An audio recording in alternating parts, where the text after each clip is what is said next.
Marcus Eberhardt. Marcus Eberhardt was a sergeant with the East Point Police Department in Georgia when events unfolded on April 11, 2014. He had been with the department for over a decade and had risen through the ranks to a supervisory position. On that April day, officers responded to a domestic disturbance call involving Gregory Lewis Towns, Jr. Towns fled into nearby woods when officers arrived, but was soon apprehended without further resistance and placed in handcuffs. Once handcuffed, Towns was exhausted from running and repeatedly fell to the ground. He refused to walk to the patrol car, telling officers he could not continue. What happened next would become the central issue in Eberhardt's trial. Over approximately 20 minutes, Eberhardt and Corporal Howard Weems used their tasers in drive-stun mode on Towns multiple times in an attempt to force compliance.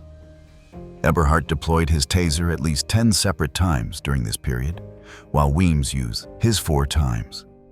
The tasers were used in an attempt to force Towns to stand up and walk to the patrol vehicle, even though he was already in handcuffs and posed no active threat to the officers or anyone else at the scene. Towns repeatedly told the officers that he was unable to walk and could not continue, but the officers continued applying electrical shocks. During this period, Towns became unresponsive. He suffered cardiac arrest while being transported to the hospital and was pronounced dead. The autopsy determined that Towns had hypertensive cardiovascular disease, but that this condition had been exacerbated by physical exertion and the conducted electrical stimulation from the tasers. Medical experts testified at trial that the repeated taser shocks had accelerated Towns' passing by worsening his underlying heart condition. Crucially, the officers had no knowledge of Towns' heart condition at the time. However, the prosecution argued that using a taser repeatedly on a handcuffed, non-resistant person violated department policy and common sense. Department policy stated that tasers could be used as a compliance technique when a suspect was perceived to be actively resistant. Towns, while refusing to walk, was not actively resisting in the sense of fighting or fleeing while handcuffed. During a Georgia Bureau of Investigation interview, Eberhardt expressed frustration about the limitations placed on officers. He asked what he was supposed to do when a handcuffed person refused to comply. This statement would later be interpreted as showing impatience and a willingness to use force beyond what the situation required. The case gained significant attention as it emerged during a period of national discussion about police use of force, particularly against Black individuals. Notably, all parties involved in the incident were Black, including both officers and the person who passed away. Eberhardt was tried in December 2016 and found guilty of felony murder predicated on aggravated assault with a deadly weapon after jury deliberations. He was also convicted of involuntary manslaughter, reckless conduct, and violations of his oath of office. On December 21, 2016, Judge Henry Newkirk sentenced Eberhardt to life in prison with the possibility of parole after 30 years, as required by Georgia law for felony murder convictions. The judge stated that there was only one sentence allowable under the law for the offense of which Eberhardt had been convicted. The judge stated that there was only one sentence allowable under the law for felony murder. Eberhardt did not speak at his sentencing. Howard Weems, who received 5 years for lesser charges, expressed remorse and acknowledged that nothing he could say would bring forgiveness. Eberhardt appealed his conviction, arguing that a taser in drive-stun mode was not a deadly weapon because it delivered only 2 to 3 volts designed to cause pain, rather than serious injury. The defense argued that classifying the taser as a deadly weapon was incorrect based on its technical specifications and intended use. The Georgia Supreme Court rejected this argument in 2019, noting that expert medical testimony had shown the repeated taser use approximately caused not just intense physical pain, but also death in this particular case. The court held that an object becomes a deadly weapon based on how it is used, not just its design. Town's family received a settlement of $1.25 million in a civil case. As of 2025, Eberhardt remains incarcerated at Georgia State Prison. From the misuse of a supposed non-lethal weapon to a case involving a teenager and a fleeing vehicle. Roy Oliver. Roy Oliver had served in the United States Army before joining the Balch Springs Police Department in Texas in 2011. He had been on the force for approximately 6 years when events occurred on April 29, 2017. Officers responded to reports of underage drinking at a house party in Balch Springs. When they arrived, partygoers began leaving the area. A car carrying several teenagers began driving away from the scene. Oliver fired multiple rounds from his patrol rifle into the vehicle as it was leaving. One of the bullets struck 15-year-old Jordan Edwards in the head. Edwards was a passenger in the front seat of the car. He was transported to the hospital but did not survive. Oliver initially claimed that the vehicle had been reversing aggressively toward officers, creating a threat. However, body camera footage from the scene directly contradicted this claim. The video showed that the vehicle was moving forward, away from the officers, when Oliver fired. Oliver's partner, Tyler Gross, testified at trial, and his account also contradicted Oliver's version of events in significant ways. Gross stated that he did not perceive the vehicle as a threat to the officers and had not felt endangered by the car's movement. This testimony from Oliver's own partner, who had been standing next to him during the incident, proved particularly damaging to the defense's claims. Gross's willingness to testify against his fellow officer was unusual and highlighted the seriousness of Oliver's actions. Investigation revealed that Oliver had previous complaints regarding excessive force on his record from his time with the Balch Springs Police Department. These complaints raised questions about whether the department had adequately addressed concerns about his behavior prior to the incident and whether warning signs had been missed. The complaints suggested a pattern of behavior that had not been sufficiently addressed through training or discipline. The department's handling of these prior incidents became part of broader discussions about accountability. Oliver was tried for murder in 2018. The jury found him guilty. He was sentenced to 15 years in prison. In 2023, a federal civil trial was held regarding the case, where Edwards' family sought damages for what had occurred. During his testimony at the civil trial, Oliver denied having intent to harm Edwards or anyone else in the vehicle. In April 2023, a federal jury awarded the Edwards family $21.6 million in damages, finding that Oliver had used excessive force and was not entitled to qualified immunity. The civil trial allowed the family to present their case for accountability beyond the criminal conviction. The Texas Court of Criminal Appeals, the state's highest court for criminal cases, initially granted a review in 2021, but ultimately dismissed the petition in June 2022, thereby upholding the 15-year sentence. As of 2025, Oliver is incarcerated at the Texas Department of Criminal Justice's Stiles Unit, from one controversial shooting to a case that shocked a community when remains were discovered. Miles Bryant.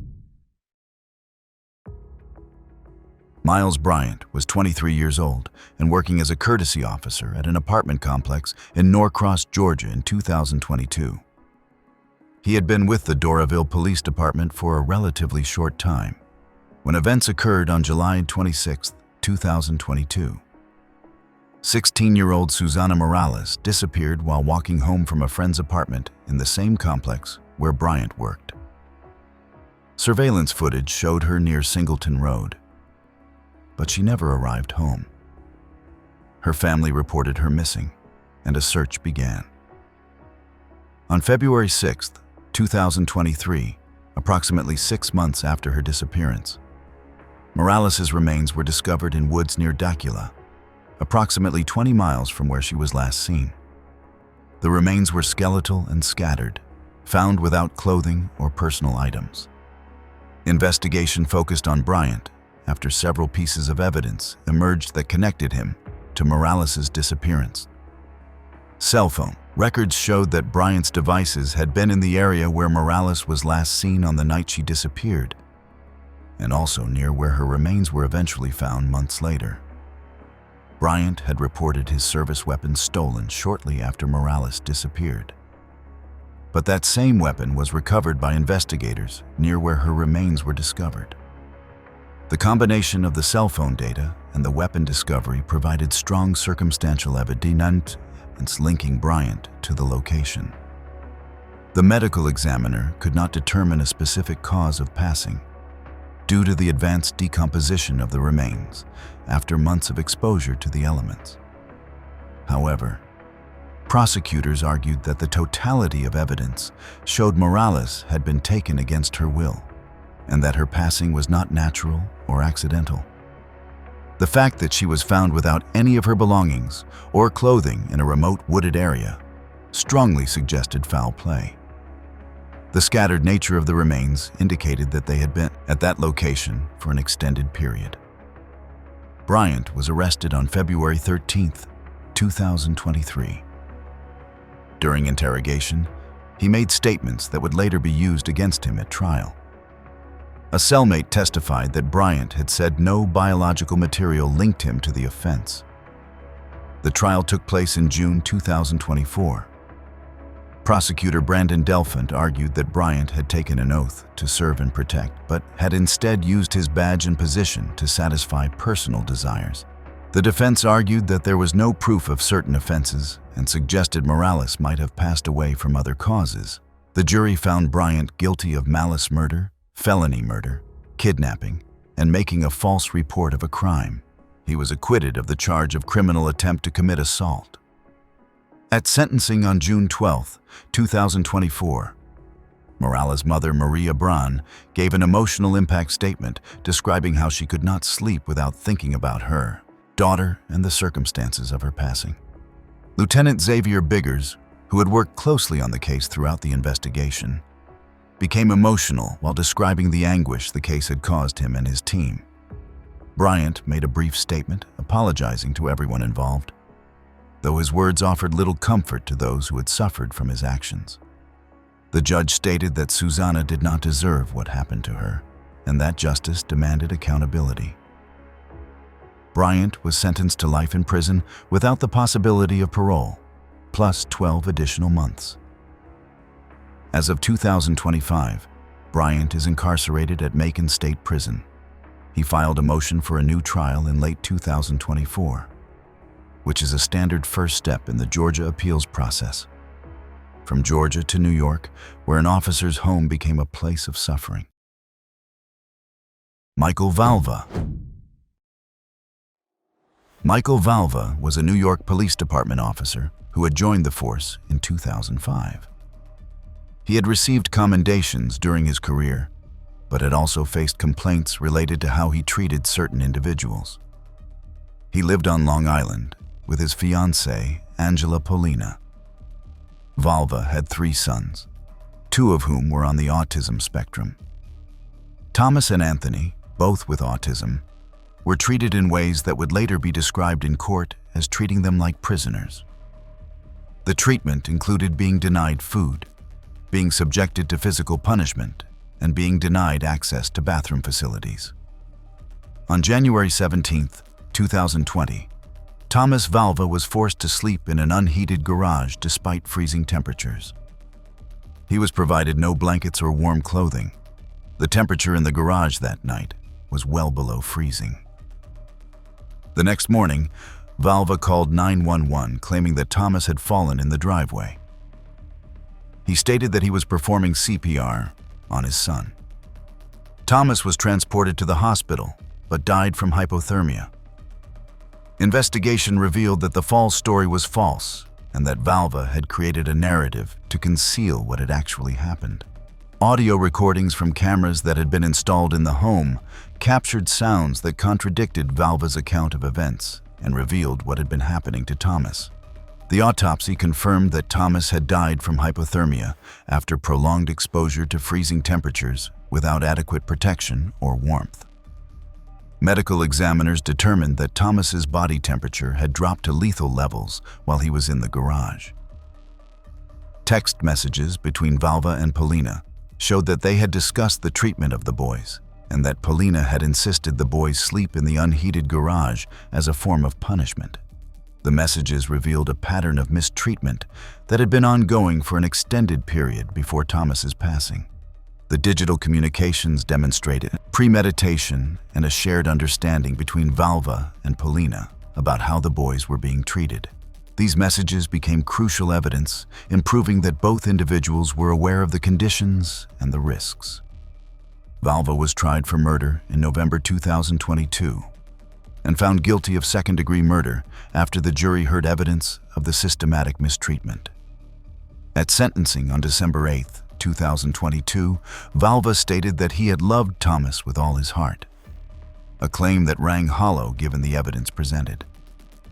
The prosecutor responded by stating that Thomas had lived as a prisoner in his own home and had been denied basic human dignity. The judge questioned how so many people in positions of authority had allowed this situation to continue for as long as it had. Valva was sentenced to 25 years to life for second-degree murder and 4 counts of child endangerment. Angela Polina was convicted of the same charges but received 25 years to life for the murder, plus a consecutive sentence for endangerment, totaling 25 years to life plus 1 year. The case led to reforms in Suffolk County regarding how agencies respond to reports of potential mistreatment. In 2024, Thomas's mother, Justina Zubko Valva, declined a $3 million settlement offer from Suffolk County, continuing her $200 million wrongful death lawsuit to seek full accountability for the agencies involved. As of 2025, Michael Valva is incarcerated at Clinton Correctional Facility in Dannemora, New York. If you've made it this far and enjoy deep dives into the most shocking criminal cases, hit that subscribe button and don't forget to press the bell icon. From one case that shocked New York to another that would shock the entire world. Derek Chauvin. Derek Chauvin was born in 1976 in Oakdale, Minnesota. He grew up in a household where his parents divorced, though his childhood was generally described as stable. He focused on sports during high school before eventually pursuing a career in law enforcement. Chauvin joined the Minneapolis Police Department and served for 19 years. During that time, he accumulated 18 complaints on his record, including several related to use of force. Despite these complaints, he remained on the force and continued patrol duties. On May 25, 2020, Chauvin responded to a call regarding a suspected counterfeit $20 bill at a store in Minneapolis. George Floyd was identified as the person who had allegedly used the bill. When officers attempted to place Floyd in a squad car, a struggle ensued. Floyd ended up on the ground in a prone position, and Chauvin placed his knee on Floyd's neck while Floyd was lying face down on the pavement. Chauvin maintained this position for over 9 minutes, continuing to apply pressure even after Floyd stopped moving. During this time, Floyd repeatedly stated that he could not breathe and called out for his mother. Bystanders pleaded with Chauvin to remove his knee and check on Floyd's condition. Floyd eventually became unresponsive, but Chauvin continued to maintain the position on his neck. Other officers present at the scene did not intervene to stop Chauvin's actions despite the pleas from witnesses. Paramedics arrived and transported Floyd to the hospital, where he was pronounced deceased. The medical examiner determined that Floyd died from cardiopulmonary arrest, complicating law enforcement, subdual, restraint, and neck compression. The incident was captured on multiple videos, including body camera footage from the officers on scene and recordings made by bystanders who witnessed the events. These videos were widely shared on social media and viewed millions of times within hours of being posted. The footage sparked protests not only in Minneapolis, but across the United States and in cities around the world. The visual evidence of what had occurred made it impossible to ignore or dispute the facts of the case. The videos became central evidence in the prosecution's case against Chauvin. Chauvin was arrested and charged with second-degree murder, third-degree murder, and second-degree manslaughter. His trial took place in March and April 2021 in a heavily secured courtroom with extensive media coverage.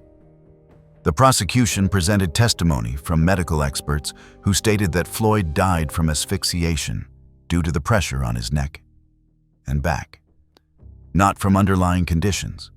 Expert witnesses explained that the position Floyd was held in restricted his ability to breathe and that the duration of the restraint was excessive by any reasonable standard.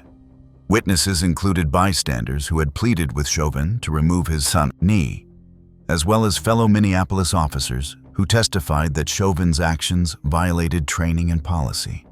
The defense argued that Floyd's underlying health conditions and substance use contributed to his passing and should be considered mitigating factors. However, medical experts testified that Floyd would not have died that day if not for Chauvin's actions, regardless of any pre-existing conditions he may have had. The prosecution successfully argued that the use of force was excessive, and that Chauvin had a duty to provide medical care once Floyd became unresponsive.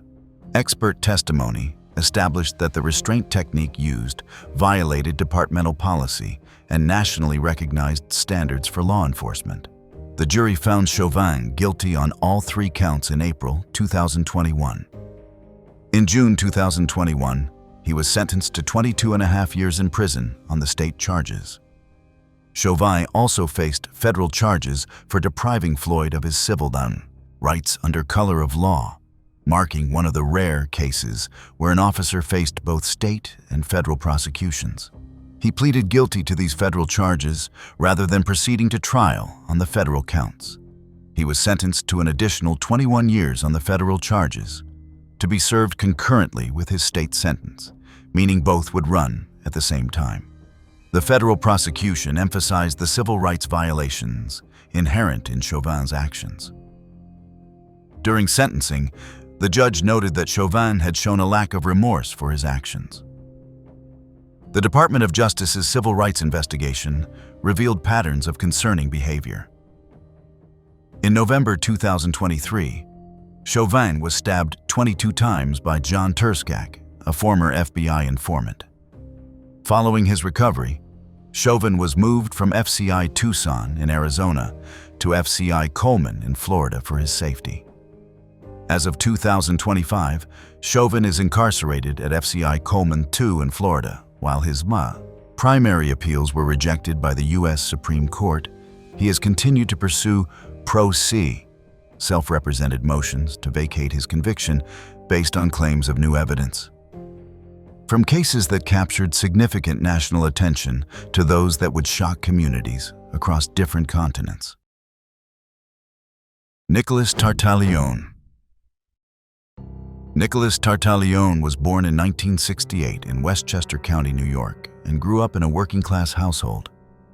He developed an interest in law enforcement at a young age and eventually joined the Briarcliff Manor Police Department. He served in that role before retiring on disability in 2008. While he had a history of disciplinary issues and lawsuits during his tenure, his official departure was for a physical disability. In 2016, Tartaglione became involved in events that would lead to multiple charges. The case centered on a dispute involving a significant amount of money related to substances. 4 individuals went missing in April 2016. Martin Luna, Miguel Luna, Urbano Santiago, and Hector Gutierrez. According to evidence presented at trial, Tartaglione lured the 4 individuals to a bar with the promise of resolving the financial dispute. Once at the location, the individuals were restrained. One was strangled, while accomplices shot the others execution style. The bodies were then taken to a ranch property and buried there. The case remained unsolved for several months as investigators worked to determine what had happened to the missing individuals. Eventually, an accomplice named Joseph Biggs came forward and provided testimony about the events that had occurred at the ranch. His testimony included details about the location where the bodies had been buried and the sequence of events that had led to the 4 individuals being taken. Biggs described his role and Tartaglione's actions in detail, providing prosecutors with a roadmap for the investigation. His cooperation was crucial in breaking open a case that had been stalled for months. Investigators conducted searches of the ranch property and discovered remains. Soil samples and other forensic evidence were collected from the burial sites. This physical evidence, combined with witness testimony, formed the basis of the prosecution's case. Tartaglione was arrested and faced federal charges for the 4 incidents. While in custody, he was briefly housed in the same facility as Jeffrey Epstein and later claimed to have information about Epstein's passing. This detail became a sidebar to his own case, but generated significant media attention. The trial took place in 2023 and lasted several weeks as the prosecution built their case. The prosecution presented evidence including testimony from accomplices who had participated in the events, forensic evidence from the burial sites showing where and how the bodies had been concealed, and financial records showing the dispute over money that had motivated the events. The defense attempted to argue that Tartaglione had been framed by the accomplices and was not responsible for what had occurred. But the physical evidence and multiple witness accounts made this defense difficult. The jury deliberated and found the prosecution's case more credible than the defense's claims of innocence. Before sentencing, Tartaglione gave an interview in which he maintained his innocence and stated that he had been framed. However, the jury found the evidence compelling enough to convict him on all counts. Sentencing took place on June 10, 2024. The judge stated that Tartaglione was a monster and that his actions had devastated multiple families. The judge also noted that Tartaglione appeared to have thought less of his targets than he should have. Family members of those who had been taken described the actions as monstrous. Tartaglione received 4 consecutive life sentences, 1 for each person who had been taken. The consecutive nature of the sentences means they will be served one after another, rather than simultaneously. As of late 2025, Tartaglione is serving his 4 consecutive life sentences at USP Florence AdMax, the Supermax facility in Colorado, having been moved there following his high-security sentencing in June 2024. From an American case to one that would shake the United Kingdom to its core. Wayne Couzens.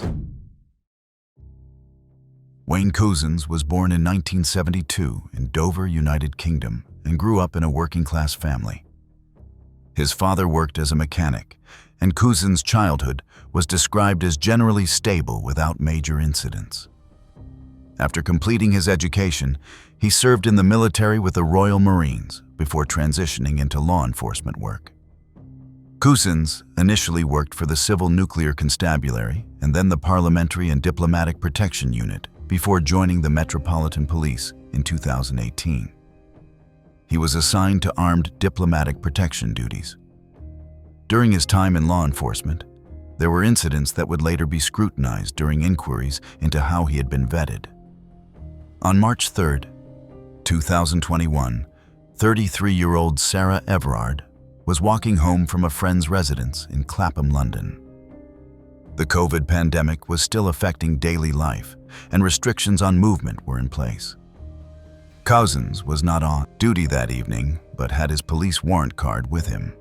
Cousins approached Everard on the street and used his warrant card to falsely arrest her for alleged breaches of COVID regulations. The fabricated arrest gave him the authority to place her in his vehicle. He drove her from London to Kent, a distance of approximately 50 miles. In a wooded area in Kent, Cousins raped Sarah Everard and then strangled her with his police issue belt, using his equipment to facilitate every stage of the crime. He then attempted to destroy evidence by burning her body. He disposed of her remains in a pond. When Everard was reported missing, an extensive investigation began involving multiple law enforcement agencies. Investigators used CCTV footage from along the route where she had been walking to trace her last known movements. Automatic number plate recognition cameras captured Cousins' vehicle in the area at the time of her disappearance, providing a crucial lead. Records from a rental car company where Cousins had hired a vehicle provided additional evidence linking him to the scene. The combination of these technological tools allowed investigators to quickly narrow their focus. These investigative tools led police to Cousins within days of Everard's disappearance. He was arrested on March 9, 2021. Everard's remains were found on March 10th. Cousins pleaded guilty to abduction, harm, and taking Everard's life. His guilty pleas meant there was no trial where evidence would be contested. However, the sentencing hearing provided details about what had occurred. The judge who sentenced Cousins described his actions as warped, selfish, and brutal. The judge noted that Cousins had abused his position of trust as a police officer.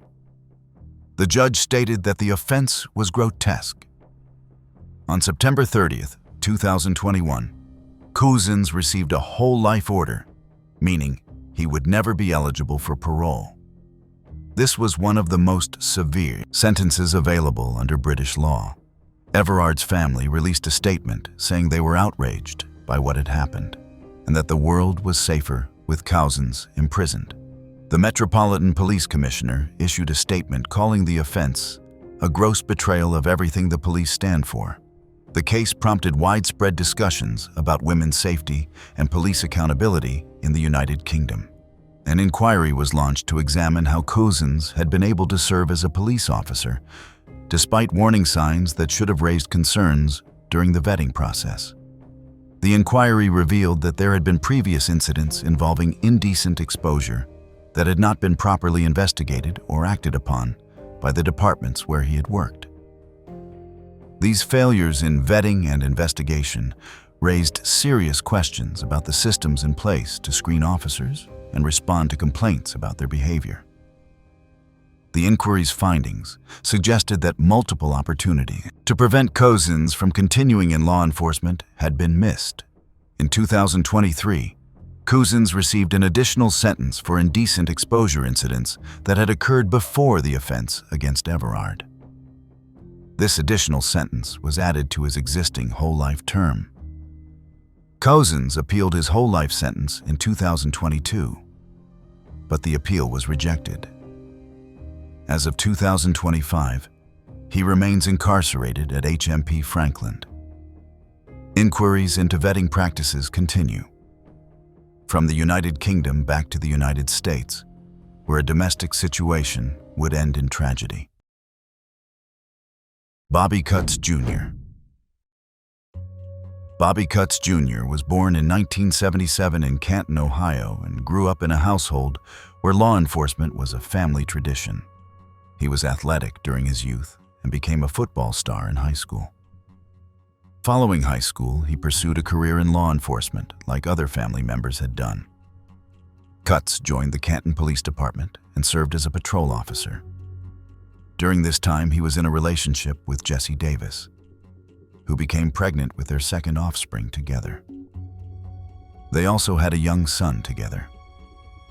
In June 2007, Davis was in the late stages of pregnancy when she went missing from her home. Her young son was found alone in the house. When questioned, the young person made a statement that his mommy was in the rug. This statement from such a young witness proved to be accurate and became a central piece of evidence in the case. Cutts initially denied any knowledge of what had happened to Davis when investigators first questioned him. However, as the investigation progressed and evidence mounted, he eventually led investigators to where Davis's body had been placed in a remote location. The discovery of her body confirmed the worst fears of her family and investigators. Davis had been wrapped in a comforter and dumped. An autopsy revealed that she had sustained an injury to her throat. The unborn offspring had also passed away. Cutts was arrested and charged. During interviews with investigators, he initially claimed the incident had been an accident. He stated that during an argument, he had elbowed Davis in the throat unintentionally. However, his account showed avoidance of full responsibility for what had occurred. The prosecution argued that the motive was related to avoiding additional financial responsibilities. Cutts would have faced increased support obligations with the birth of their second offspring. Prosecutors described the motive as selfishness. The trial included testimony from the young son who had been present. His statement about mommy being in the rug was entered as evidence. Forensic evidence from the autopsy was also presented. Cutts was found guilty of the charges against him. At sentencing on February 27, 2008, Cutts asked the judge to spare his life. He was sentenced to life in prison with the possibility of parole after serving a minimum of 57 years.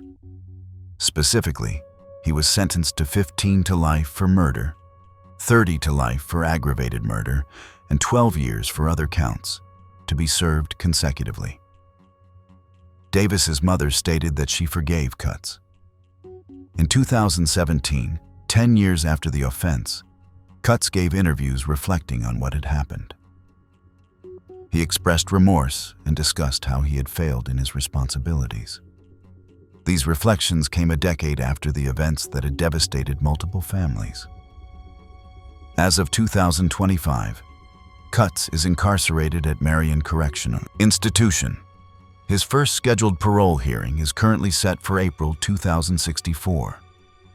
From one officer who took a life to another, who targeted multiple vulnerable individuals. Daniel Holtzclaw. Daniel Holtzclaw was born in 1986 in Enid, Oklahoma, and grew up in a military family. His father was a police officer, and the family moved frequently during his youth due to military service. Holtzclaw excelled at football and received a scholarship to play at the collegiate level. After his football career ended, Holtzclaw joined the Oklahoma City Police Department in 2011. He worked as a patrol officer in the city. Between 2013 and 2014, Holtzclaw committed offenses against 13 women while on duty. The women he targeted were individuals he encountered during traffic stops and other police interactions. Many of the individuals had backgrounds that Holtzclaw believed would make them less credible if they reported what he had done. He specifically chose individuals who were marginalized or facing their own legal issues. The pattern came to light when one individual reported what had happened to her to authorities who took the complaint seriously. This report triggered an investigation into Holtzclaw's activities and patterns during his patrol shifts. Investigators discovered that GPS data from Holtzclaw's patrol car placed him at locations where other unreported incidents had occurred at times that matched what victims would later describe. This technological evidence proved crucial in establishing a pattern of behavior. Detectives began contacting other women who Holtzclaw had encountered during his patrols. Many of these women confirmed that he had harmed them, but had not reported it. The reasons for not reporting varied, but many involved fear of not being believed or fear of retaliation. Low-copy DNA, specifically skin cells found on the inside of Holtzclaw's pants, linked him to the final victim whose report triggered the investigation. This forensic evidence was pivotal because it placed the victim's DNA in a location that could not be explained by a routine police interaction. GPS records from his patrol vehicle corroborated the locations and times that the individuals had described. Interviews with the individuals revealed a pattern of exploitation. Holtzclaw had used his position of authority to target people who he believed would be too afraid or unable to report him. The prosecution argued that this demonstrated a calculated abuse of power. Holtzclaw's trial took place in 2015. Multiple individuals testified about what had happened to them. The trial included presentation of the GPS data, DNA evidence, and testimony from the individuals who had been harmed. The jury found Holtzclaw guilty on multiple counts. He was sentenced to 263 years in prison, effectively a life sentence. The sentences for each count were to run consecutively. Holtzclaw appealed his conviction in 2019, but the appeal was denied. Civil settlements were sought by some of the individuals, but were rejected by the bound city. Holtzclaw's family has maintained his innocence and continues to seek new evidence. In December 2025, Holtzclaw's family claimed to have new evidence and renewed calls for reviewing the case. They have used social media and media appearances to advocate for reconsideration. As of 2025, Holtzclaw is incarcerated at the North Fork Correctional Facility in Sayre, Oklahoma, having been moved there for security reasons. He continues to serve his sentence while his supporters advocate on his behalf. From a pattern of targeting to a single incident that would cost a young woman her life. Aaron Dean. Aaron Dean was born around 1985 in Texas and grew up in a suburban environment. Details about his childhood and early life are sparse in public records. He had a relatively brief career with the Fort Worth Police Department before events occurred in 2019. On October 12, 2019, a neighbor called the non-emergency police line to request a wellness check on a residence. The front door of the home had been left open, which was unusual, and the neighbor was concerned about the welfare of the occupants. Dean and his partner responded to the call. Inside the home, 28-year-old Tatiana Jefferson was spending time with her young nephew. They had been playing video games together. When Jefferson heard noises outside, she went to a window to investigate. Dean had moved into the backyard of the residence rather than approaching the front door. He looked through a window and saw someone inside. He did not announce himself as a police officer before firing his weapon through the window. Jefferson was struck and did not survive. Her nephew witnessed what had occurred. The young person's testimony would later be part of the case against Dean. Body camera footage from the incident showed the sequence of events. The footage indicated that Dean had not clearly identified himself as law enforcement before shooting. While the body camera footage did not clearly show a weapon from Dean's perspective at the moment of the shot, a handgun was recovered inside the room near Jefferson. Her nephew testified that she had pointed it toward the window because she heard suspicious noises in the backyard, which the defense used to argue Dean acted in self-defense. Dean resigned from the Fort Worth Police Department shortly after the incident. He was then arrested and charged. The initial charge was for taking a life, but this was later adjusted. During his trial, Dean testified about what had happened that night. He stated that he had not actually seen a weapon at the time he fired. He claimed that he had feared for his safety in the dark, but acknowledged that his actions had been reckless. The jury ultimately found Dean guilty of manslaughter rather than the more serious charge of taking a life with intent. The distinction between the charges related to whether Dean's actions showed deliberate intent to take a life or reckless behavior that resulted in loss of life. The jury's decision suggested they believed the shooting was reckless and negligent rather than intentional, though it still resulted in criminal liability. This distinction had significant implications for the length of sentence Dean would receive. Dean was sentenced to 11 years, 10 months, and 12 days in prison for manslaughter, a specific duration chosen by the jury. Jefferson's family expressed that while they were grateful for accountability, the sentence did not seem adequate for the life that had been taken. The case prompted discussions about wellness checks and how officers approach residences when responding to such calls. As of 2025, Dean is incarcerated at the W.F. Ramsey Unit in Rosharon, Texas. His conviction was affirmed by the Second Court of Appeals in 2024, and he remains ineligible for parole until he serves at least half of his sentence. From one Texas case to another in Florida, where an undercover operation would end fatally. Numan Raja. Numan Raja was born in Pakistan and immigrated to the United States at a young age. He grew up in Florida and pursued a career in law enforcement beginning in 2008. He worked his way through the ranks and eventually became involved in plainclothes undercover operations. On October 18, 2015, Corey Jones was stranded on the side of a Florida highway with a broken-down vehicle. Jones was a musician who had been returning home from a performance when his vehicle experienced mechanical problems. He was waiting for a tow truck to arrive.